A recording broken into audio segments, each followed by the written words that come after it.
Let me tell you what a bastard Sir Topham Hatt is. Party rockin', as some would say. I made a horrible nightmare. But a fascinating question nonetheless. You guys want to watch Limitless sometime? You guys want to do this? I have an answer, and it's so good and dumb. Time to get math blasted. Zoom is not a gentle lover, and you know that. I also was trying to think of a boat horn joke. What if Zoom just wants to give you soft kisses? My note of Weezer song name puns. I'm good for this slop. I popped in. It's such a weird time. I feel like we've done that already. The time wasn't is, it was when. Let's do this. All right, here we go. Hello and welcome to Debate This, the show where no one is right, but someone is definitely wrong. In this show, we take time out of our busy adult lives to talk about comic books, video games, and how, while dazzling our Aurora is still a menace to the Riftbound meta, it feels less likely that we're going to see a ban, and more likely that Infinite Lux Combo or maybe even Ken and Miracle show up as like the next major contenders to fight dazzling Aurora in its place. See, guys, metas are everywhere. I'm really glad that you have this. This sounds really great. I'm for not, you, and I'm excited. It's toxic. It's bad for me. We had a series of congressional hearings about how meta is actually everywhere, so I don't know why we have to really talk good. about it here. There are metas good everywhere for those with the eyes to see them. This is a good joke. Hell yeah, brother. As we Just getting right to it, huh? I think I wrote this, so I wrote this and then I must have interrupted myself and I just have hell yeah, brother, new sentence. I love that. Perfect.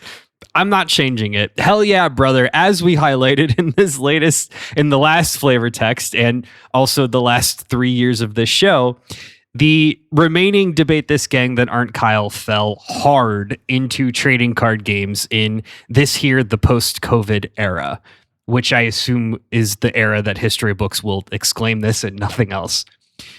Also, do you know who else got into super into TCGs? Damn near everyone on the internet.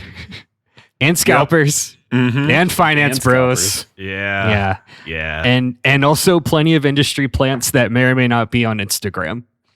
Hell, even influencer / internet ghoul Gary Vee came out with a TCG, or rather something that he calls a TCG that's really just low effort AI art and NFTs. Yeah, I think it just... Do you guys see V Friends? Do you know about V Friends? What is this? V-Friends. Do I want to know? I heard it Kyle and knows. immediately went in the opposite direction of learning anything more, but it looks like it's just...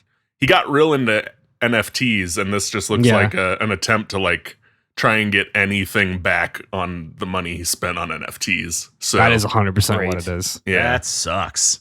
Yeah, It and does. one of the game stores, one of the card shops in town, was selling it on Instagram. So Gross. Really? That We're got going to an talk about unfollow. that off air. yeah, It reeks. I was disappointed. It reeks of just like, I don't understand what made Pokemon popular, but I think I do. And Yeah. it's terrible. Yep, it's the idea of just calling your chase card a chase. Yeah. God, I'm going to look up Making it V-Friends expensive. now. Yeah, you should do it on incognito mode. Don't give him that SEO. No, I'm logged into our general Gmail account together. Oh, our algorithm. Why? Yeah, Why are you take like that. this? Oh, this website. God. So I've hinted at it, but let me get into it. So following suit of Pokemon's explosive resurgence, and by that I mean the Pokemon TCG, of course, other major TCGs or trading card games have leaned into collector culture. Social media, if you're in this world, you've already seen, is crawling with people cracking packs, hunting for that ultra rare Moonbreon, Golden Chocobo, Nami manga, etc., etc. Most recently, as of this recording, the price of collector's boxes of the Lord of the Rings Magic the Gathering set went up 4x to like $12 to $1,300 just because Moist Critical couldn't stop opening them on his channel. God. Ick. The ones that already, like, Post Malone owns the single chase rare from already, those went up 4 times. Not even the new one. Those are before a month before The Hobbit. The price of a box went from like $700 to $800 to $1,200. I think it was like $600. Like it actually doubled. That's awful. The Hobbit boxes, as soon as the collector boxes came out, were immediately $800 and probably higher as we record this. Well, and then at D23, which happened this week to everyone's surprise, they announced that Lorcana is also going to do collector's boosters. Great. Yeah, that's what we want. That's what we need. Yeah, It's what we need this. We deserve this. Well, We do great deserve segue. this. Great segue, guys, because the DT exclamation point HQ execs think the same, and they want a piece. And by God, they called us into their yacht office and said, "Make us cardboard crack." But not just that, we've got to now compete with Lorcana, I guess. So also make it nostalgic, but not like Disney nostalgic, and not like Star Trek nostalgic, but millennial nostalgic. Yeah, millennial nostalgic. That was the note that I wrote down in the yacht office. And then they shut the cabin door to continue doing their boat cocaine. So, guys, here's the good news. The bad news is capitalism, but the good news is that the last 3 years of our lives and the last 23 years of Kyle's life have led us to this. It's time for us to make a trading card game. Is this like when we bought a bar? This sounds a lot like when we bought a bar. This is mid to late 30s version of we should buy a bar. This is this current era's version of this, because unlike buying a bar, the only investment you need to start and fail at this dream is a high-end printer, and that's only like $1,000, not a small business loan and an LLC. So much like the barrier between basic white dudes and podcasting isn't high enough, the barrier to this card generation is not high enough. It super isn't, and anyone who attended Origins or Gen Con would agree with you. Now, here's the thing, fellas. We're not making just any trading card game. No. We are going to make a trading card game so nostalgic that it reminds other millennials of our age a better, simpler time. That's right, the years either preceding or after 9/11. So, allow me to introduce my lead game designers, Matt, Spawn of Madness Cole, Todd, Aquatic Amigos Thomas, and Kyle, the Lidless Eye Harper. Are these Bloodborne bosses? I know I know mine's good not. guess, but no. the lidless eye is Sauron. That was the only one I knew. And Yeah. That's your hint. I'm gonna be real disappointed when I learn what they are, but I cannot place the other two. Are these I think all Matt's gonna get it. cards in the Hobbit set? Ooh, close. These are all the names of the first set of booster packs for failed 2000s era TCGs. Wow. Really? Oh. I was not going to get it. That's fascinating. I thought you were going to get it. There was a SpongeBob trading card game. It was a That is not the SpongeBob most surprising thing we're going to talk trading about card today. game. So the Lidless Eye, Kyle clocked, is The Hobbit, is Lord of the Rings. This is taken from, this was set 1. I think this was actually set 2 of, or boosters 2 of the Middle Earth trading card game. Spot of Madness is from a failed Call of Cthulhu trading card game. Oh. And then Aquatic Amigos is, of course, SpongeBob. I've played the Call of Cthulhu TTRPG. That was fun. Yeah, it is. It's very good. All right, gentlemen, our task is simple but significant. We need to build a TCG that's going to drive adults with a disposable income to crack packs at an irresponsible rate. I'm talking moist critical numbers. Now, if we've learned anything from Magic's Universe Beyond, it's that if you put a beloved character in showcase alt art with nice foiling, people will literally fight each other in targets just to pay for the chance to maybe potentially open it in a pack. So, what beloved property from your childhood and or adolescence are you going to turn into a TCG? We'll start with Matt. Yeah. So when choosing an IP to helm a card game, I think it's important to pick one with a deep enough well to support an ongoing ecosystem. TCGs became cultural institutions because of their longevity, and longevity is born out of an endless well of source material. Sure, Wizards of the Coast creates their own source material for Magic, but other successful TCGs like Pokémon, One Piece, and even Riftbound have literal decades of content to pull from. I remind you that we are 3 years away from the 20th anniversary of League of Legends. Yeah, that's tough. That's rough. So, as I dug into the nostalgia mines for an answer today, looking for something from my childhood, I knew what I was looking for. Something with a well of source material, something that maybe went back farther than I even realized. And what I found was an IP that traces its roots all the way back to 1945. Not only does this IP have more than 80 years of literary history, but it's also backed by 19 movies and, at time of recording, over 800 episodes of television. That's the kind of IP you want to build a TCG around. And that's why we here at the DTCG department are proud to announce Controllers of Sodor, our new TCG based on Thomas the motherfucking Tank Engine. Wow. That was a theatric reveal. Something. The prestige for sure. And Matt, let me tell you, Thomas the Tank Engine was like my first media obsession when I was in the Thomas the Tank Engine viewing age. Insane. Me too, man. And like, I set out looking for something that was, you know, really important to my childhood, that brought nostalgia to me. And I knew that Thomas the Tank Engine was older than I was when I started watching it. I didn't realize how much older, and just like like it is almost the same age as the Lord of the Rings, and that's silly. Crazy. Yeah. That's tough. Yeah. That's insane. I will tell you this, Matt. I've never been more happy that I didn't scroll down the notes. I didn't see that Matt changed his answer to until like we were going, and I was like, dang. What I'm telling you, man. Really good. I stumbled onto something today, and I'm genuinely very excited to tell you guys about it. Okay. Well, let's keep this excitement rolling.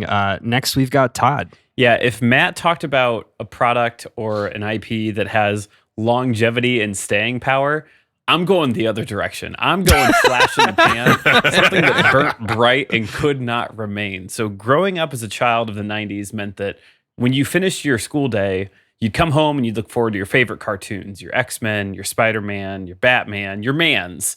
And if you stayed home sick, your mans. Gotta go get your mans. If you stayed home sick during the week, maybe that meant you got to see The Price is Right or Press Your Luck, that game where they go big money, no whammies, whammies, shoot. Yeah. You know, that was the entertainment of the week. And of course, Friday night was TGIF.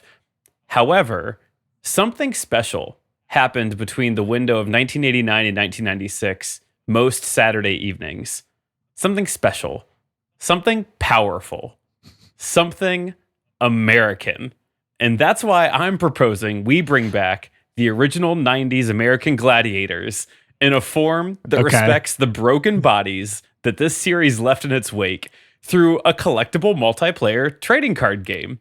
So coming this holiday season, we'll be suiting up with your favorites. We've got Nitro, we've got Blaze, we've got Havoc, we've got names like Diamond and Malibu and my other favorite Street Fighter characters. Exactly. And just all of your favorites as you fight through their beloved games like Assault and the Powerball and the Gauntlet and whichever one of those. I think Assault was the one where they shot the Nerf weapons at each other. That was Assault. In a TCG that we've titled American Gladiators Arena, or Arena for short. So now gamers can have a shorthand for their famous TCG by calling it Arena. They'll have a TCG they want to play called Arena now. And that's coming your way this holiday season. All right. That's very good. Man, as much as I was into Thomas the Tank Engine, I cannot stress how much American Gladiators passed pretty hard by. You started listing off names, and I was like, maybe one escaped, maybe one broke containment. Nope, not a single one. Did you catch it when they did it? Do you guys remember during the writer's strike of 2008 when they brought it back? Did you happen to catch it then at all? It's had two resurgences. I sure haven't. Yeah, sure. That's incredible, Kyle, that you're not familiar with Gemini and Ice and Panther and Laser and Sky and Saber and Lace and another person also named Lace. You're just listing nouns at this point. I am just listing powerful nouns. Yeah. all that really tells me about you, Kyle, is that you haven't watched the American Gladiators doc yet. God, where you get to hear from all these people about the post-show. the crazy cocaine ride that this show was. I need to see that. Also, I had a high school teacher who was an American Gladiator. She was not on the TV show, but she was part of their like touring crew when they would go do American Gladiator live in malls and stuff. And she was super yoked. That's awesome. These are hell yeah. I'm excited. All right, Kyle. Just the embodiment of hell yeah. Let's keep this hell yeah brother going. Yeah, Andrew. So like Matt and Todd, I tapped into a deep well of millennial nostalgia, and we'll talk about what that well is in a bit. The other thing I really wanted to make sure I included in my TCG was that the source material lent itself to conflict. You want to set yourself up to really lean into that player versus player in a like battle or a war, and let you really explore those themes as well. So I tapped into that, and I tapped into a powerful source of what I think is untapped millennial nostalgia, and that is the Scholastic Book Fair. And I tapped into that. Well, okay. I tapped into that, and I am bringing you today the Animorphs trading card game. Oh, good. Yeah, that's really good. Okay. So you will be able to battle your friends in a game of morphing and scholastic nostalgia. Okay. I'm not just lying when I say I'm very excited. All of these genuinely sound like really fun ideas. Now, to kind of peek behind the proverbial podcast curtain, this was a hard topic, and I know this was a hard topic because, I mean, listeners out there, I don't know how familiar you are with the TCG, but like pick an IP, and if you search XIP XYZ trading card game, I think it's a 50% chance that there exists some trading card game for the show, movie, book, or video game that you love. I don't even know if 50% is enough. Like, it might maybe be more. It might be more. Yeah. There are a lot of TCGs out there, and a lot of them came in the early 2000s after the success of Pokemon. Yeah. And then a lot more have come recently in the last couple of years. And for, some break containment, some of them get really famous for every Pokemon, Yu-Gi-Oh, and Magic the Gathering, there are literally hundreds of Galactic Empires or X-Files collectible card games that just fall short. There was WoW, there was Dragon Ball Z, there was Digimon, and then there was another Digimon. Mm-hmm. Oh no. Everything in the same like anime boom that Pokemon helped really usher through also got a TCG. Yeah. I think one of the lines was, if it was on WB on Saturday morning, don't even bother. Yeah. Yes. Yeah, exactly. Yeah. Now, why did these fail? Well, believe it or not, a TCG still needs to be a game, right? The G is there for a reason. It needs to be an interesting game that people want to play. So, how is your TCG going to break containment? How is it going to play? How are you going to weave in the flavor and the characters, but actually make a game out of it? So we'll start back with Matt. Okay, lock in. This is the part that I'm the most proud of. I'm here. So, in the game, which again is called Controllers of Sodor, players take on the role of train controllers, the people who ensure safe and efficient movement of trains in a railroad network, on the Isle of Sodor, which is, of course, the famous fictional island that the entirety of Thomas the Tank Engine content takes place upon. Oh, of course. Yes. Yeah. Mm-hmm. I had no idea about that until I started Googling today, but it's the Isle of Sodor the whole time. So, okay. The goal of Controllers of Sodor to deliver the quota amount of value across the island via railroad. Now, how does that play out in a TCG? Great. So glad you asked. Each player has two decks, their train yard and their isle pile. Train yards typically consist of 40 to 60 cards, while isle piles are limited to 12 cards per players. And Controllers of Sodor differentiates itself from other TCGs by swapping the combat for some light collaborative puzzling.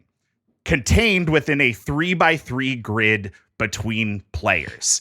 So instead of, it just being like your board and somebody else's board, it's like your board, a 3x3 grid of spots, and then their board, right? Okay, you got it. Great. During each turn, a player will first flip the top card from their Isle pile, and they must place it somewhere in a slot on that 3x3 grid. Now, those Isle pile cards, those are like terrain. They have railways on them. And the different railways, layouts, inconveniences like downed bridges, pit stops like water stations will be put together by both players from both players' Isle piles to create a railway of passage across the Isle of Sodor. As the game progresses, those railway routes will be created and allow players to move their locomotives across the play space, scoring points based on the value of their cargo. Now, each player's train yard deck consists of any combinations of engines, freight cars, cargoes, conductors, aid vehicles, and more that will combine in hopes of creating value in delivery. Each engine has a speed, each car has a carrying capacity, each piece of cargo has a value. And as a player's turn progresses, they work to build on their board in front of them a combination of engine, car, and cargo load. When a player has assembled that load, they can enter their movement phase and send their trains across the island. Successfully moving cargo across the board earns players the quota dictated by the cargo cards, as well as an amount of steam dictated by the engine cards. So you carry this cargo across, you earn 2,000 quota. When this engine carries quota across, you earn 3 steam. Steam can be used in subsequent turns to cast aid cards like conductors who help engines navigate the 3x3 grid, or a nuisance that may slow the progress of an opponent's engine. And of course, there will be lots of flavor built in within the cards, all the Thomas the Tank Engine characters you know and love, which we will talk about later. And they'll all do different stuff, be able to carry different things. Some will be able to move 2 spaces at a time. Some will be able to move 1 space at a time. And each turn, that terrain changes a little bit. So if you send your train out, but it only has 2 movement speed, your opponent may be able to flip the top card of their Isle pile, place a railroad in front of you that forces you to do a U-turn and head back down another railway, preventing you from getting across. How fucking good is this idea, you guys? This is incredible. Thank you. Real quick. Can I cargo there? I sure hope it does. Yeah. It's good. Okay. Perfect. No, this is very intricate. I'd like to point out, Matt, so I've been going to Origins. So Origins is like a smaller Gen Con that happens here in Columbus every year for listeners.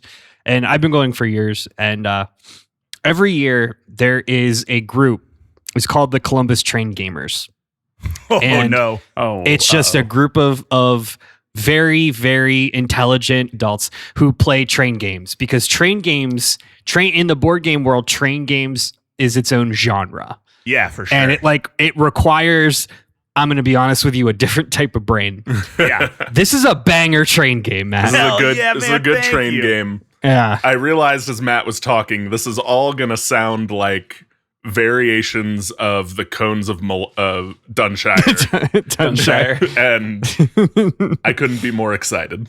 I haven't played enough cones of Dunshire to know. And also, I have never played Ticket to Ride, but the way that I described this and the brief reading of the rules of Ticket to Ride that I read make it sound somewhat similar. But it's basically the same. Matt, it's the same. So the funniest thing about what you just said is that Cones of Dunshire is a fictional game made in Parks and Recreation. Amazing. A show I haven't watched. For context, Matt, Ticket to Ride is to train games as like Uno is to Magic the Gathering. Oh, okay. Got it. All right. Yep. So like, sense. I'll paint the picture. The stack of board games that were sitting in the train game section, none of them had titles. They were all just years. Like 1808, Oregon, 1902. Like, that's what I'm talking about. Yeah. And I'm telling you, you made a banger train game. Thanks, man. I'm pretty stoked on it. All right. Todd, incredible. What do you got, man? Yeah, man, not a train game. Couldn't be. Yeah, just to get started, Arena is an incredibly beginner friendly and not frustrating to engage with game. Sure. Just cannot stress that enough. So much like the classic American Gladiators show, each player will be competing in a series of gladiatorial events to score points over 3 rounds by taking on the role of the contender themselves. You are stepping into the shoes of the substitute school teacher who happens to be slightly athletic, who's contending at this. And each round starts by rolling to see who goes first, with the last person in the turn order gets to choose which gladiatorial event you'll be competing. So think like Riftbound in like choosing your different battlefields the first person doesn't get to. From there, each player will draw up a hand of 10 cards from their 50 card deck, and they are looking for a series of gladiators, buffs and debuffs, and other major interactive card changes. Now, the first turn begins with each player placing a gladiator in front of another player, and each gladiator has stats. And so what happens is that on your turn, you have to make a successful dice roll to get past that specific gladiator. And when you do, you get a point. Once you get past the gladiator 4 times, you win the round. The first 2 players to get 2 rounds faces off in the assaults for 1 more. Now, at the start of your turn, you draw a card, and you can play 1 card and then attempt to get past the gladiator. Other players can also play a card on each other player's turn, but remember, you're only drawing 1 card per turn, and you only start with 10 cards in hand. So that's important to think about card usage and what's your burn rate there. So this all sounds easy and good until you start playing cards that impact how you play, like you play the card Spin Move, which allows you to re-roll a failed dice roll to see if you did better that time. Or you play a card like Played Rugby in College, which now lets you roll 2 dice and keep the higher of the 2 rolls when you try and get past the gladiator. Or you can play a debuff on an opponent's turn like Double Trouble, which for some reason, this is something that's happened before, they just let you put a second gladiator into the play. So now you gotta compete against 2 gladiators for 2 rounds. Or you could play a card like Fell Where There Was No Foam Padding, which suddenly ends that player's turn immediately, but for the rest of the round makes everyone else roll at disadvantage to emulate the cheapness of that early 90s playset where sometimes there just wasn't appropriate padding. Anything that we can do to capture the high stakes, low safety of the 90s is what we're aiming to do here in Arena, to make it fast paced and again, to make Arena an enjoyable game for all who play it every time. Judge, I would like to call a foul on Todd for an unnecessary use of the phrase burn rate. I don't feel like burn rate is a TCG thing. I think that was a project manager thing that you slipped in. It was quite the Freudian slip. I will not argue about that. It still stands, though. You're starting with 10 cards. You want to play 4 cards in the first round. You're only drawing 1 more card. You're going to be hurting by the time you get to that 4th round. A lot of dice rolling in this card game. Yeah, because no other card game has any dice rolling. I understand, Kyle. That's a good criticism. Yeah. You, the one person in our group with a dice rolling magic deck says. You know what? There's no Animorphs in any other TCG either, Kyle, or trains. Well, there's some trains in Magic. I lied. There's no Animorphs in TCGs. Yep. Got me there. Got him, though. Well, and that's what everyone loves about American Gladiators is all the dice. All the dice. Yeah, you get it. All right, Kyle, get Todd's ass. Yeah, Andrew. So the short version that I put in the notes of my game is it plays kind of like the Pokemon trading card game meets Riftbound. Now let me read from the document I've spent the last 72 hours typing up. Oh, shit. Time to throw this away. Uh-oh. All right, so the Animorphs card game is going to be based around winning what we're calling in the game chapters. You will have a chapter deck and then a play deck. You will also have a main character that will be basically your avatar for the game. And I'm going to just drop an image into our notes here. Oh, Kyle made cards. So this is an example of a character card. This is Jake from Animorphs. State Farm. Wow. Kyle. Wow. I'll post these on Instagram. Soulless eyes. At Debate This Cast on Instagram to see Kyle's Animorphs cards. So your cards you play will kind of be played to a bench, and your character stays out and is the card that interacts with all the other cards as you play the game. The chapters will be laid out, 2 for each player in the center, and you will compete to win chapters. Chapters are going to represent big story moments, characters, and places.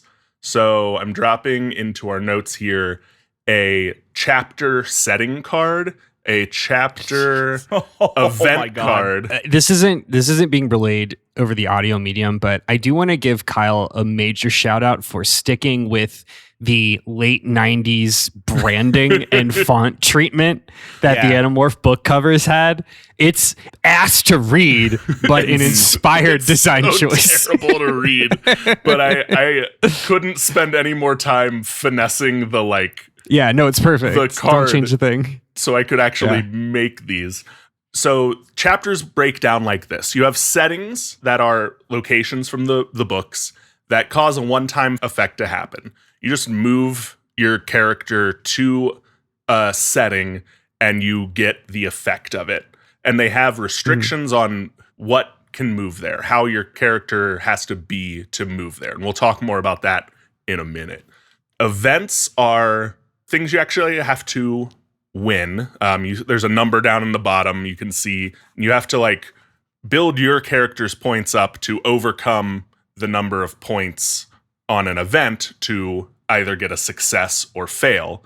And on a success, you get a good thing. Fail, you get a bad thing. For either of these, once you win a setting, you replace it with a setting from your deck. So the game starts out 2-2, and if you make the right play, you can have all 4 of the settings out there be your setting cards, which you would have ideally planned for and can win a little bit better. The last kind of chapter card is a adversary card, which it represents an enemy or a different character in some cases, but a bad guy from the books. These are going to be harder to win, but have a higher payoff, and the failure will be worse than failing an event. So the cards I put in here are my character card, Jake, which if you fail against an adversary, you may put a morph card from your hand onto the bench. We'll talk about morph cards in a minute. Sure. We have the setting, abandoned construction site. Only unmorphed characters can move there. So that's an example of a movement restriction. Yeah. But if you move there, you can search your deck for a morph card and put it onto your bench. The thought being your settings are usually going to benefit you. Yeah. And your opponent's settings will benefit them. So the more you have up, the likelier you'll be able to kind of build snowball an advantage here. Then we have an event. Tobias becomes a Nothlit, which is that's a word. It's a word from the series that is someone who gets trapped in a morph. So only morphed characters. Oh, is that the guy that turned into a bird forever? Yeah, that's the guy who's stuck as a bird forever. Yeah, I remember that flavor text. I don't remember that having a word. I don't think I said the word in the flavor text, but Tobias becomes trapped in as a hawk was a little too big for that text line. Sure. So. Fair.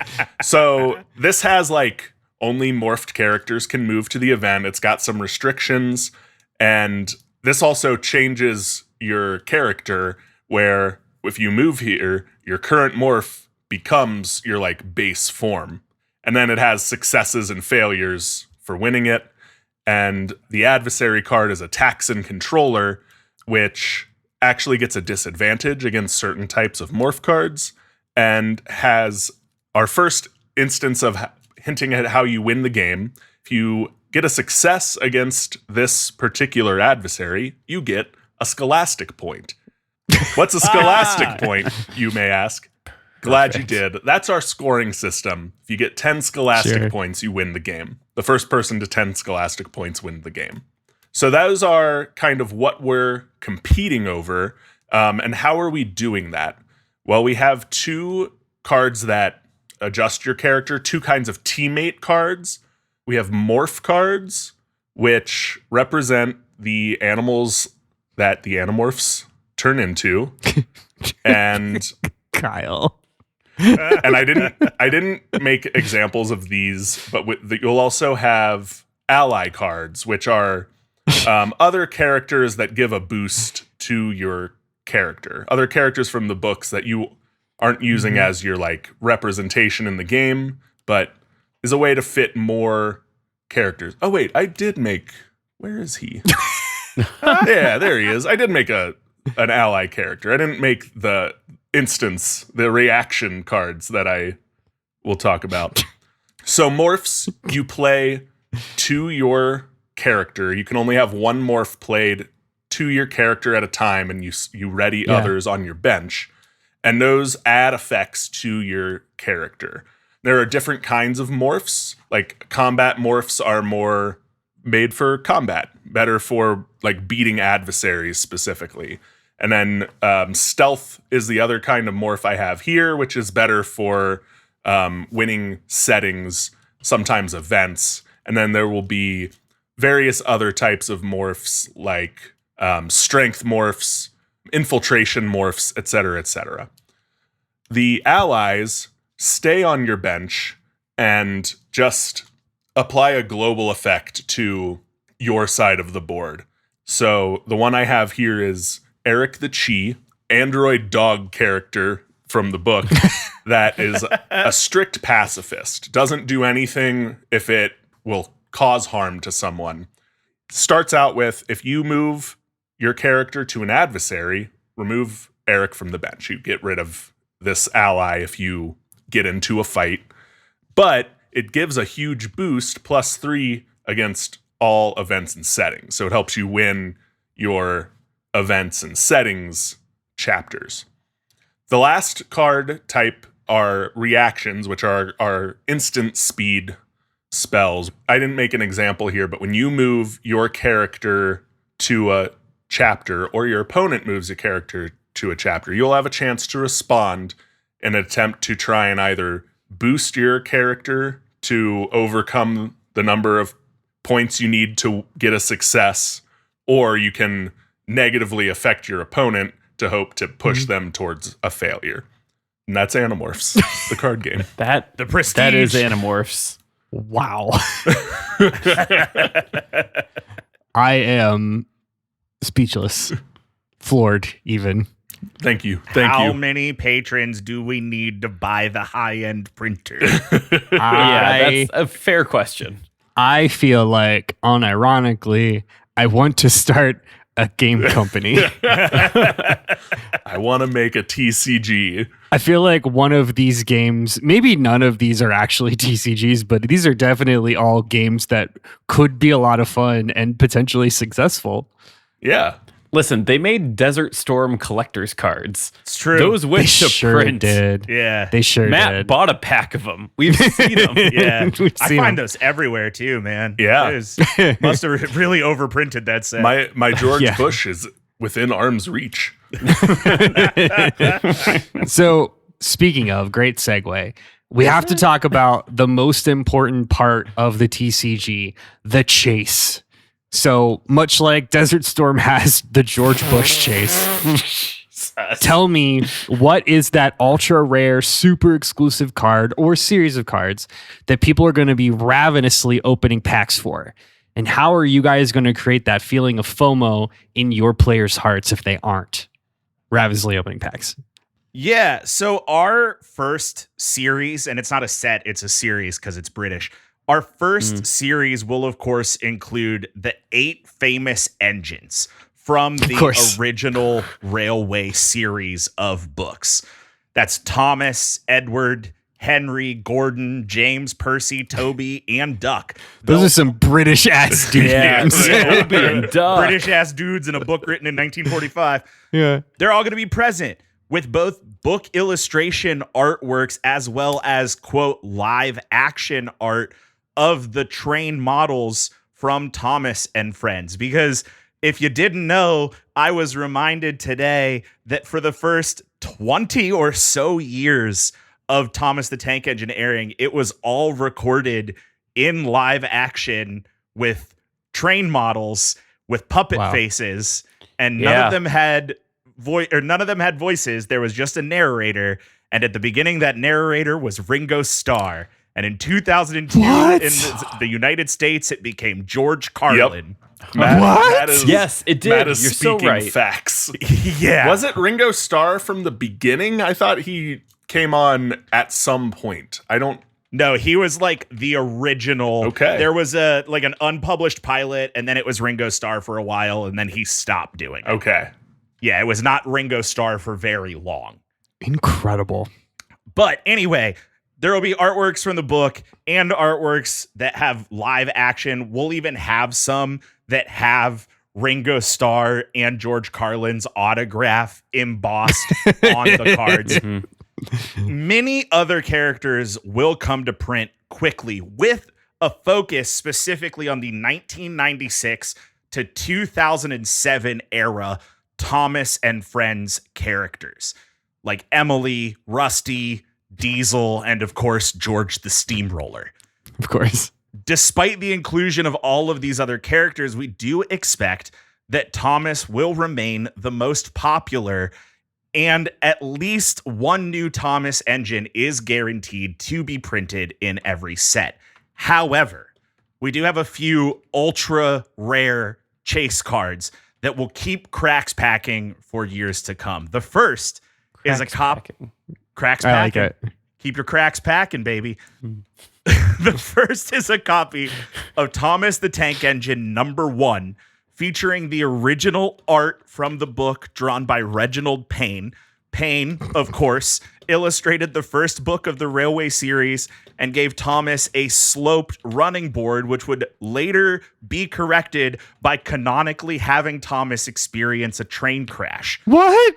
And of course, Payne only illustrated the first book as he died of, quote, a nervous breakdown before production on the second book began. Thomas and many of the other steam engines are 060 type trains. Thus, we will release exactly 60 serialized copies of this card. Sick. Now, the other major chases don't come from the train yard. They come from players' aisle pile. Each set will contain far fewer aisle cards, as players can only use 12 per game. Now, the very first set release will include a very basic set of aisles designed to create a perfect and simplified 3x3 grid, allowing for straight passage through all 3 lanes, as well as a turntable aisle with an entrance and exit on all 4 sides. Now, we designed these aisles to ensure that players would actually be able to complete a grid and the game would work. However, as we continued to play through the game, it became clear that the original aisles were far out of balance with future cards. The original 3x3 grid of aisles is still highly sought after today. It's become known as the Power 9, and they are incredibly rare. Yeah, there it is. Yeah. There's a long walk to a Power 9 joke. We're not unhappy that it happened. It just, we've well made peace with it. It's fine. Anyway, 60 serialized Thomas the Tank Engine #1s drawn by the guy who died of, quote, a nervous breakdown between 2 books of the original series. Yeah, that's a chase. All right. They'll start saying, does your Thomas art come before or after Crash? Do you have the post-Crash Thomas and a pre-Crash? Because his running boards were different pre-Crash. Good. Awesome. Got it. Todd. Well, obviously, the foil etched promo cards of the biggest names in American Gladiators fame are going to be a huge deal. That is a trend with baseball cards. That is now going to be a trend with Magic cards at the end of the year. It is a thing. It's here. I'm not happy about it, but we are contractually obligated to have foil etched signed cards. They're here. And honestly, the way that the light bounces off of these hulking, glistening bodies on these cards will get people ripping packs like their HGH-infused biceps busting through their 90s Hanes beefy tees did. So we're pretty pumped for it. Now, Nitro, Blaze, Diamond, Atlas, Malibu, Gemini, Blade, Laser. Blazer. All of them and their chemically held in place 90s hair will be certain to get top dollar on the market. They're the chase cards. They're the full art promo chase cards. People are going to want them. Now, more than even the chase showcase arts of the Gladiators will be powerful cards with significant game-changing possibilities. Those are going to be the real gets because there's not a mana value. There's just a limit of how many you can play per turn on the round. So those are going to be the real top prizes. Cards like Roid Rage Fight, where it allows you to remove the Gladiator from your lane for a round and put him into an opponent's lane for the round, thus nearly guaranteeing that you're going to get a free point. Or a card titled That Wasn't a Nerf Dart, which emulates your player getting a minor concussion by forcing that player to roll at a disadvantage for the next round. The alternative art printing of That Wasn't a Nerf Dart is titled Dislocated Shoulder. Does carry the same sort of debuff. Great. There's also Gladiator is too hungover to show up, which lets you cut the Gladiator's stats in half for the remainder of the event. There's also a specific course card you can play that was banned immediately at launch called The Maze, which introduces a series of overly convoluted new rules to the round, and it's genuinely not fun to play, and they did not use it after the season that it was introduced. The Freaks do allow you to play The Maze in some limited specific formats, but the main player base is largely against it due to the ban. Yeah, the Freaks want it, but it's just largely not played. Also, playing in the non-enhanced format does cut most of these performance-enhancing cards out, which is viewed as the most pure form of the art in the game, but it's honestly kind of boring to play. You want to play in the enhanced format. That is where you're getting the most enjoyment out of American Gladiators Arena, a game called Arena that everyone loves. Yeah. I was going to say, if we're talking about purity of the medium, I feel like the enhanced version is It's probably more right. the more accurate way to play. Yeah. Well, and if you don't want to play in the enhanced version, you could still play cards like mandated cigarette break, which does eliminate the Gladiator from your lane for one turn, because that's allowed. That one's still good. Or there's also levels of purity in the enhanced game, like hard drugs versus the soft stuff. So yeah, you're probably fine. Do you guys remember the Divorced Dad's fake TCG? Yeah. It is that one. It is Yeah. that energy. Yeah, this is giving that for sure. You're just trying to win the house. Just trying to pull the house. Yep. Yeah, great, Kyle. Yeah, Andrew. So I talked about how the character and adversary cards are going to represent actual characters from the books at different stages in the plot. For example, do you remember or did you know that the quote-unquote founding five are not the only Animorphs in the story? Nope. That's right.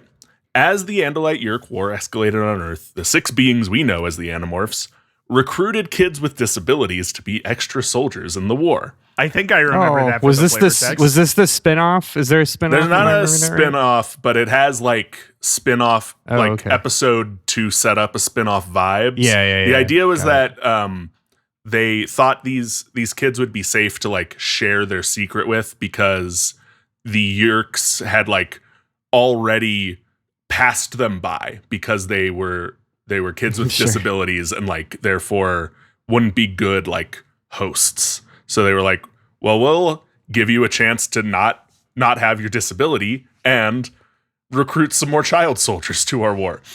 God, what a sentence Kyle has said. What a sentence I have said about this book series that I love. So we know everyone wants to play with Jake, Rachel, Tobias, Cassie, Marco, and Axe are the six main characters. So we're going to make those the rarer finds, and you can play with James, Craig, Erica, etc., until you open your Jake, Axe, and Cassie cards in the packs. Those are the pre-con decks. Great.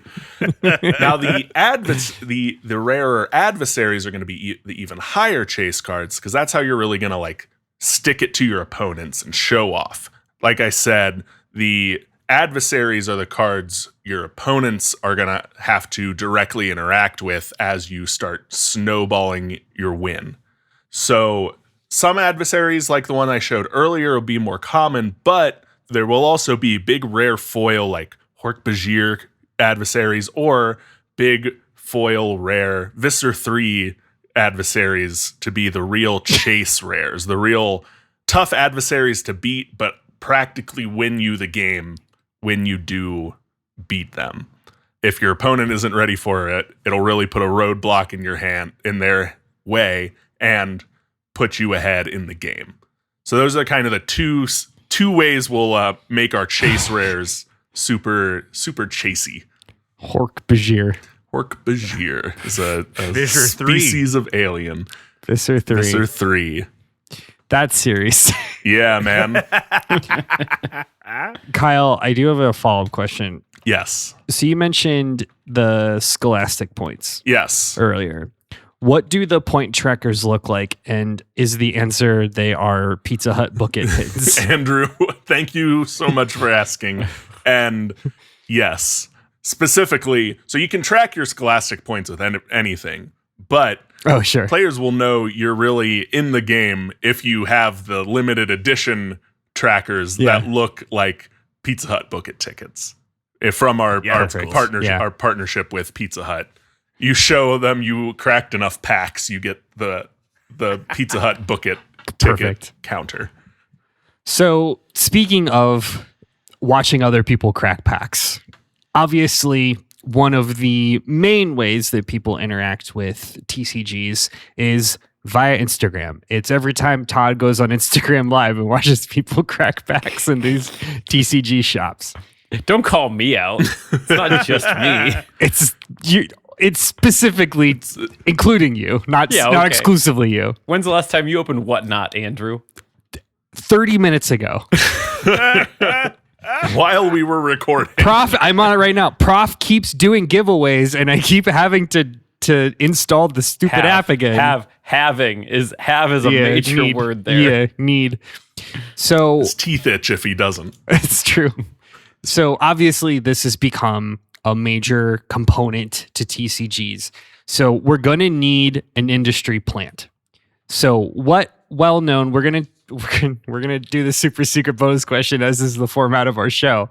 And we're going to take a break, yada, yada, yada. But when we return, you guys are going to answer the question, what well-known celebrity or influencer is going to be your dedicated industry plant?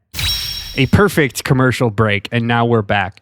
Once again, the super secret bonus question is, what well-known celebrity or influencer are you going to get to be your dedicated industry plant? Think of it as like, I don't know, a Magic Ambassador program. Go ahead, Matt. Yeah, so we looked far and wide for the right person to be the lead on the Thomas the Tank Engine TCG, again called Controllers of Sodor. And, there's not really anybody associated with the Thomas the Tank Engine IP that we feel like would really attract the younger audience that we're looking for. However, we did find a big fan of trains. Now, his name is Francis Bourgeois. You probably know him from TikTok. I'm going to drop a picture of him in our notes.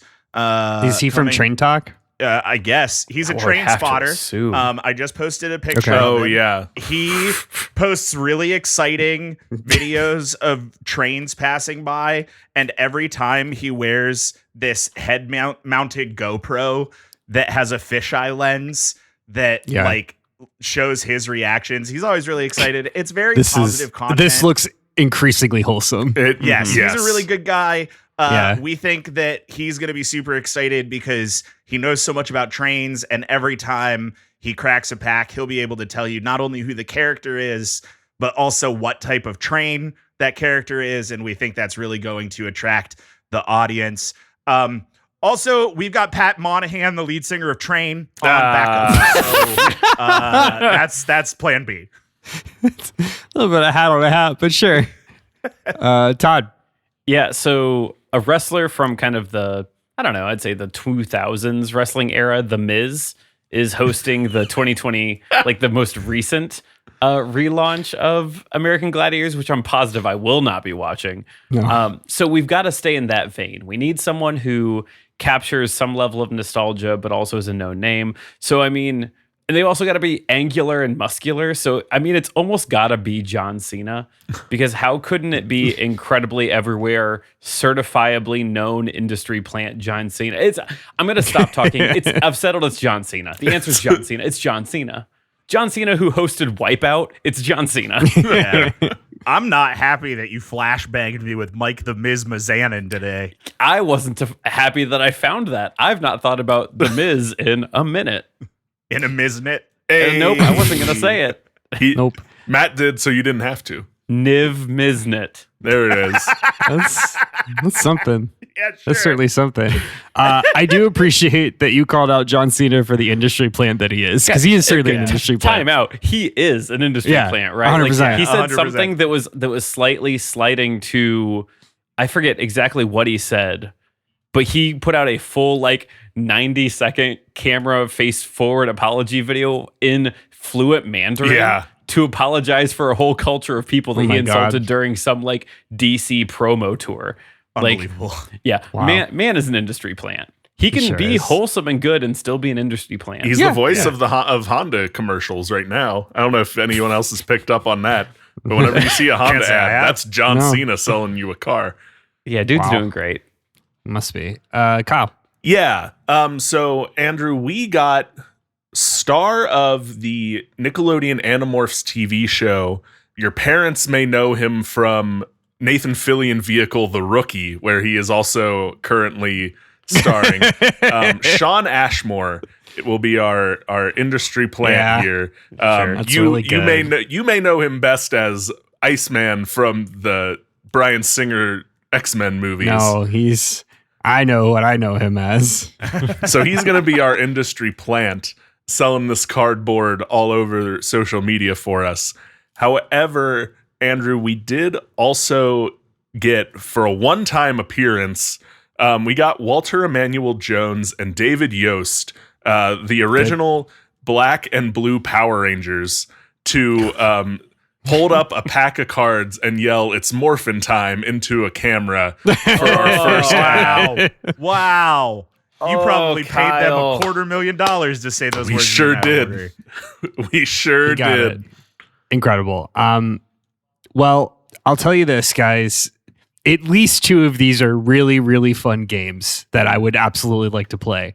And I at would least like to one know of, who's two of the fun ones. and at least one of these is a really, really funny bit that made me laugh a lot. Let's do some closing arguments and wrap this bad boy up. Andrew, Thomas the Tank Engine has literally been around since 1945. I just double checked it. Did come out 9 years before The Lord of the Rings.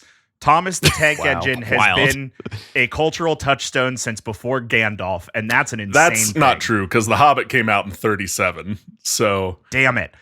Okay, you're right. Kyle's right. But anyway, Before Thomas the Legolas. Tank Engine is a really Before old IP. before Legolas. And honestly, it kind of needs the PR bump, because I don't know if you know this, but in the last 10 years, a lot of people have written some very compelling arguments about how conservative and imperialist the world of Thomas the Tank Engine is. I have read these op-eds.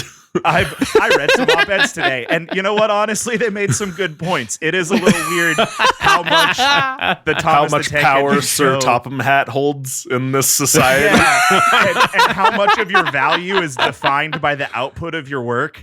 And also, a guy said he didn't like, a train said he didn't like his job, and they took his wheels off and turned him into a generator and made him watch the other trains go by for Holy all shit. eternity. Look, That's monstrous. Thomas the Tank Engine has a deep enough well that I can say Thomas the Tank Engine. You'll be like, oh my God, my preschooler loves that show. Or you could say Thomas the Tank Engine and somebody will say, well, let me tell you the real story behind Let me tell Thomas you the what a Tank Engine." bastard Sir Topham Hat is. That's what you want for a TCG, and that's what we're bringing with Controllers of Sodor. Wow. Yeah. You know, if you've ever fired Nerf darts at your friends, this game's for you. If you've ever done wrestling moves on a trampoline, this game's for you. If you've ever fired Nerf darts at your friends while doing wrestling moves on a trampoline, this game's for you. If you've ever run crying into the house because the Nerf gun hit you while you were doing wrestling moves, firing Nerf darts at each other, This game's for you. This game's for you. Yeah, Andrew, I'm bringing you a TCG with everything. Nostalgia, child soldiers, fun animal pictures, and a collaboration with Pizza Hut and former Power Rangers. You did check all of the boxes. So everything a TCG needs. All right. Well, I've got some more. What did I call it? Boat cocaine to do. So whilst I do that, you guys share some good vibes. Yeah, dude. Todd, never a bad time to talk about American Gladiators. Always happy to talk about American Gladiators. That show is insane, and I can't believe it happened. And also, it's the most United States show that's ever been made. 100%. That documentary about American Gladiators is one of the best that I've seen in the last couple of years. And like, I've never really understood the allure of like sports cards, and an American Gladiators game feels like the middle ground between sports cards, but there's a game. And I'm kind of into that. I think I dig it. I also like that Kyle and I went really deep into the weeds, and you were like, well, you could just stay in the parking lot if you want. And you made like a simple game and it works. And that's awesome, because my game is a fun idea that I'm not convinced is actually doable or workable. So good job all around. Kyle, Animorphs, man, what a property. These cards you made are amazing. This game that you made is very well thought out and very impressive.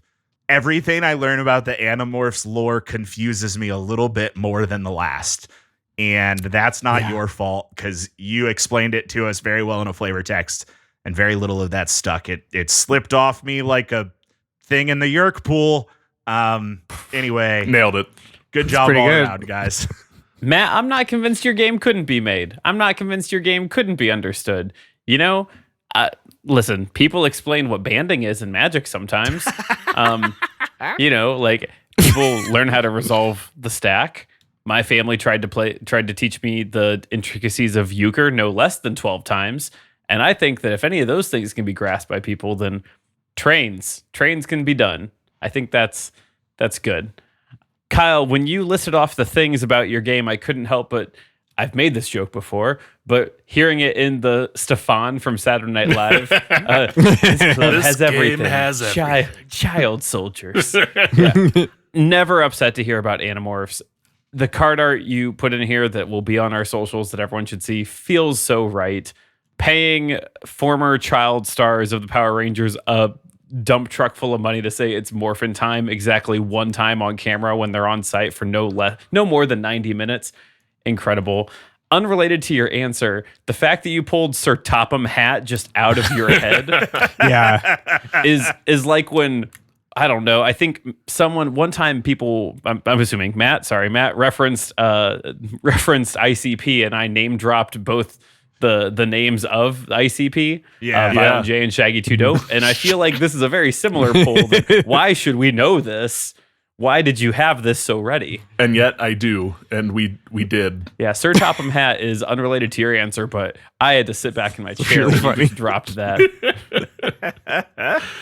Yeah, Matt, you made a train game. You made a great train game. You said in our chat that you cooked, and I made a snide comment about how I cooked harder, and I don't know that I did. You cooked real well, man.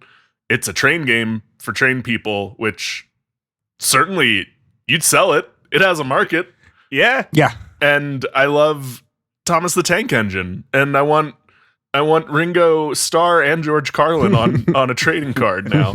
So what are we going to do about that?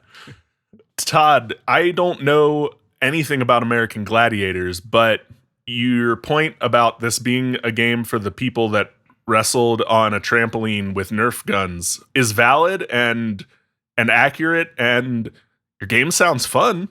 And when you were listing off the names of different American Gladiators, it made me think of that one scene in Dodgeball. So that's a win in my book. I'm gonna tell you, it was intentional. It was intentional, but also didn't need to be intentional. It just happens that way. Yeah, 100%. So we've made a decision. I'll start with Todd. Todd, your bit was so funny. The American Gladiators thing is very good. The game genuinely sounds really fun. I like the idea of participating in the different events, bringing it back to Assault and all of the other American Gladiator events that I can't remember that are stripped from my memory. Unfortunately, the execs, when they saw the etched foils of some of the chase cards, they noticed that the foils were not flat but a little bent. Unfortunately, you're using this. Your decision to use the same printer as indie company Wizards of the Coast has cost you the vote. So I'm sorry. It's fair. We're trying to keep the budget low like they are. Yeah, Matt. I was really excited to come and tell you that we've decided to make your game. However, right before I met with the team in the yacht, I got a ham radio call from the Train Gamer people. Oh no. And it's just, and much like Matt, these are an evolved group of people. Like, think about back when you were a kid and you would see like the smart kids get pulled out of class to go play set or whatever the hell my wife did.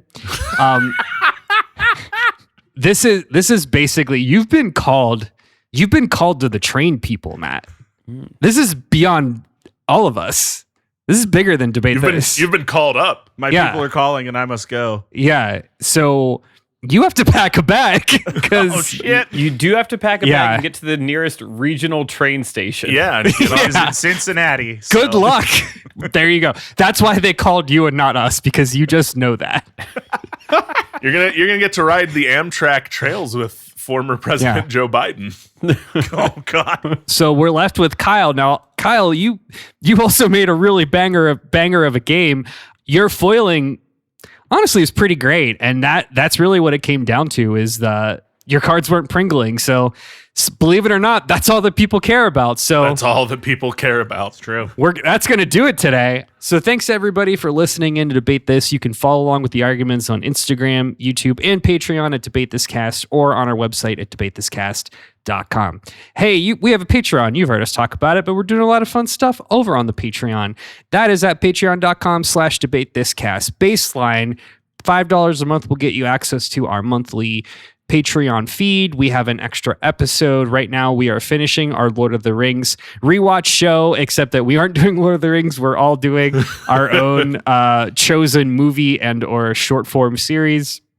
We've got 2 more episodes left, and then we've got Office Drones coming back, guys. And I'm pretty sure I have a skeleton. Hey, that's not nothing. That's all we need. I'm very excited. So you all can get access to that. You can get access to current and past seasons of Fellowship This, Deconstructed, The Office Drones, all the other bullshit. Patreon.com/debatethiscast. Until next time, I am Andrew Henderson. I'm Matt. The best removal card in Controllers of Sodor is the one where Henry gets bricked into a tunnel hole. I'm Todd. Respect my pronouns or deal with my powerful nouns, Thomas. And I'm Kyle. If I had a nickel for every time Matt talked about an IP about anthropomorphized trains with a character named Rusty on this show, I'd have 2 nickels, which isn't a lot, but it's weird that it happened twice. Harper. Is that real? What's the other one? Starlight Express. Oh my God, you're right. Wait, wow! I didn't even talk about the Starlight. Andrew Lloyd Webber was going to write the Thomas. This is for the post show. I'll talk about this. And we're saying thanks for debating with us. If you think we're wrong, but swing sets, nerds.